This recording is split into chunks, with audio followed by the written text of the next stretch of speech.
Depois de passar por um período longo de retração no consumo e redução dos preços, o leite agora entra em fase de recuperação, principalmente pela menor oferta do produto. Vamos saber como está o fiel da balança desse mercado com uma analista do CPEA.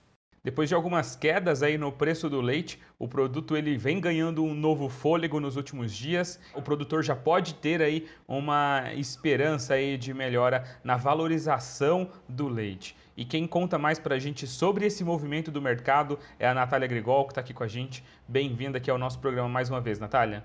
Eu que agradeço, é sempre um prazer estar com vocês. Prazer é nosso recebê-la aqui.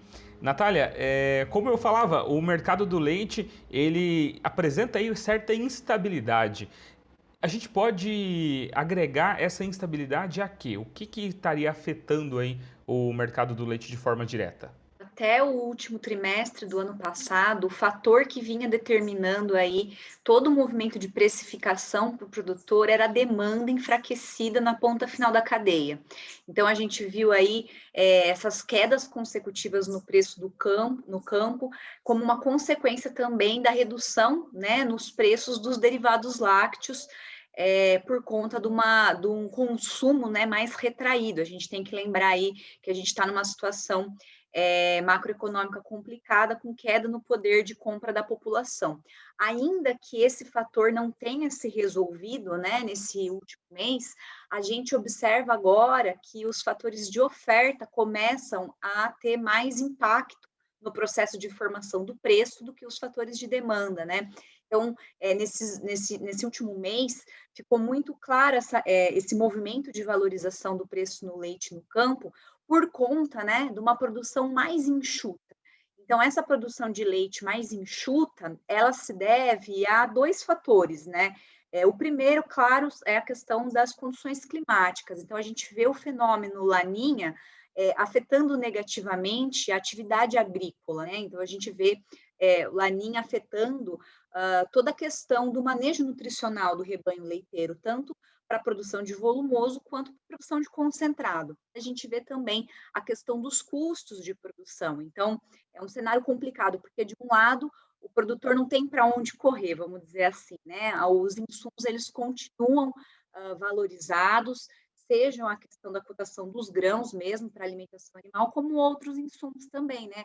É um movimento acelerado, né, de aumento de custos de produção, que quando a gente combina esse contexto tão adverso para a produção com as quedas, né, de preços que o produtor vem enfrentando aí no fim do ano, isso culmina aí num cenário muito desfavorável para investimento. Então, nesse momento, a gente começa a ver essa situação aparecendo e pesando mais, né? Então, todo um desinvestimento na atividade, uma situação de produção adversa, levando aí a um enxugamento da produção no campo. Com isso, as indústrias passam a competir mais pela compra da matéria-prima. O preço que o CPEA observou, né, na captação de janeiro e pago aos produtores em fevereiro, foi uma alta de 1,4% na média Brasil líquida, chegando aí próximo aos 2,14%, mas esse movimento ele deve se intensificar nos próximos meses, porque a gente já considera até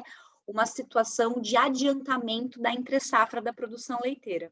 E Natália, nesse momento que para o produtor acaba sendo aí um desafio, ele pensa logo em eliminar ali algum custo. Dentro dessa eliminação de custo, qual que seria a melhor estratégia? A primeira coisa é planejamento, Cairo. Então, é um momento assim que é complicado porque o produtor se vê pressionado pelo aumento de custos de produção nesse primeiro nível da atividade, que é justamente o desembolso corrente, né? Então, quando ele vê aí um aumento tão grande pressionando a margem dele, vinda de insumos que são imediatos, né, que tem um efeito de curtíssimo prazo, como é o caso da alimentação, pode ser tentador realizar aí vários cortes, né, tirar o pé, né, do acelerador, mas isso, para a atividade leiteira, os impactos não se restringem só no curto prazo, mas também no médio e no longo prazo.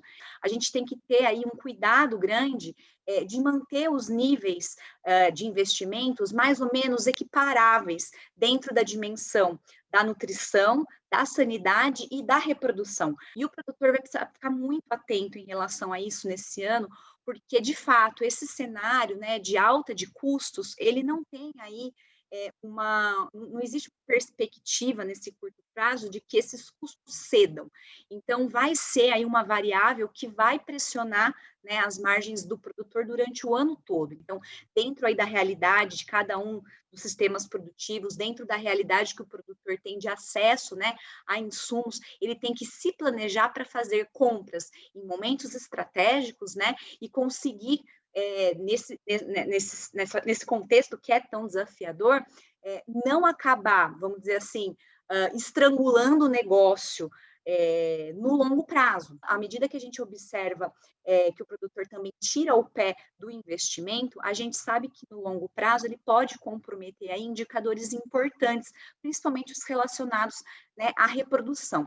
Então, é uma posição meio complicada, né, da dica, né, de como fazer esses investimentos, mas eu sempre coloco muito a questão do planejamento como o primeiro passo. Claro, o gerenciamento da atividade tem que olhar os indicadores, independente do tipo de produção, do tipo de sistema produtivo. Tem que olhar esses indicadores e perseguir aí o melhor equilíbrio, os melhores indicadores em termos de eficiência para garantir, né, uma sustentabilidade desse negócio no longo prazo.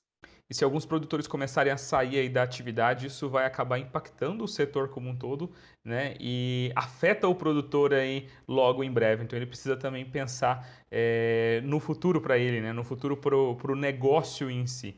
Natália, obrigado pela sua participação aqui no nosso programa mais uma vez. As suas dicas são sempre muito bem-vindas aqui, muito relevantes para o setor. Obrigado. Eu que agradeço, Caio. Um abraço.